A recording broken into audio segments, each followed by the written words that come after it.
I spent all my savings on what might be the ugliest apartment I've ever seen. Old wiring, moldy smell, narrow rooms, outdated everything. Most people would have run away. But me? That's exactly what I was looking. I wanted a place that looked terrible. A place you walk into and immediately think, are you sure about this? Because that's what motivates me. Taking something awful and turning it into something beautiful. When I found this apartment online, I knew instantly it was the one. A trip to the bank, a signature at the notary. And suddenly, I was the owner of this charming disaster. This was my second renovation. The first one took me 1.5 years, with no experience at all. I learned everything on YouTube, tutorial after tutorial. And today I want to share everything I learned with this new project. Let me walk you through it. You enter into a narrow hallway leading to 2 tiny bedrooms. One is plain. The other looks like it was frozen in the 70s. Wallpaper included. Then there's the bathroom and toilet. Straight out of a horror movie. Floral wallpaper, covering walls and ceiling, absorbing humidity like a sponge. A small living room that reminds you of endless card games at your grandparents' house. And finally, the kitchen. Barely enough space to squeeze through. Everything screamed, renovate me. The plan was simple. Replace absolutely everything. The electric system was ancient and dangerous. The layout made no sense. I wanted a blank canvas, so I decided to keep only the load-bearing walls and destroy everything else. I start removing all I can. Doors, furniture, cabinets. I try to keep things in one piece. But sometimes, patience runs out. That's when the hammer comes in. Effective, but it costs me the toilet. I carry everything down to the basement. It feels like hiding dust under the carpet. Just on a bigger scale. Demolition is about patience, and today I had none. Anything resisting a little too much?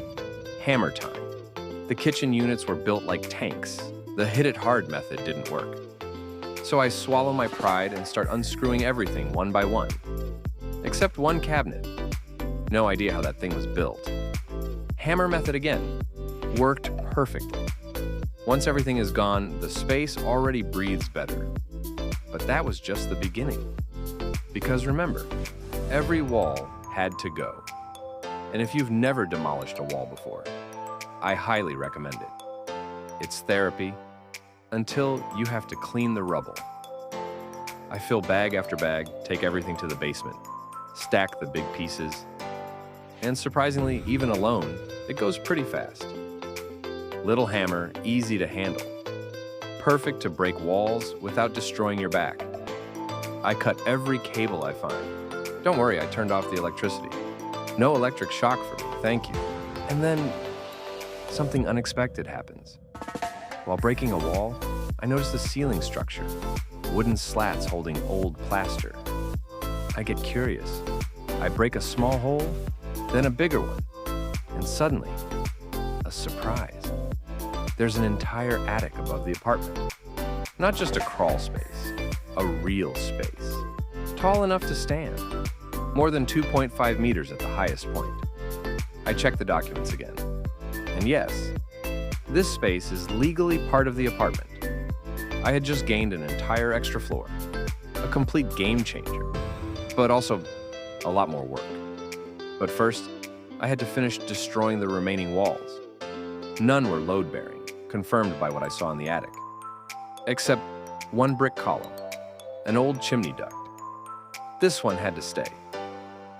I break the final walls, fill dozens of rubble bags, and the place finally becomes one big open space. The chaos was unreal. How can a few walls turn into a mountain of debris? The basement fills up quickly. All 16 square meters packed. I'm overwhelmed. So I order a 10 cubic meter dumpster. Best decision ever. I throw debris from the window straight into it. No more stairs. But even then, 10 cubic meters wasn't enough. I'll need a truck later for the rest. Now comes the fun part. Opening the ceiling to create a mezzanine. The plaster ceiling was a nightmare. Wooden strips, dust from the 1950s, old insulation itching like crazy, and summer heat cooking the attic like an oven. Every hit sends clouds of dust into the air. Mask and shower. Mandatory. I remove everything, not just the section for the mezzanine. The rest was in terrible shape anyway. And the treasures I found: a baby chair, old communication devices, bricks, pipes, a mysterious leather bag. It felt like an archaeological dig. Once the ceiling is fully cleared, the space finally breathes. I then cut the wooden beams where the mezzanine will open.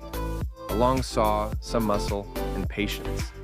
The beams are dry, light, easy to manage alone. And then, the opening appears. The mezzanine is born. It instantly transforms the apartment. The light, the volume, the air, everything changes. Looking at this huge, empty room, I feel two things at the same time. Pride, for how far the place has come, and anxiety, realizing how much work is still ahead. I completely underestimated this project. This adventure is going to be long, hard, messy. Right now, the apartment is still empty, dusty, nowhere near livable. But now, I finally have a blank page, and I can start imagining what this place could become. If you want to see how this ugly apartment turns into something beautiful, follow the journey, because the hardest part is done, and the real transformation is about to begin.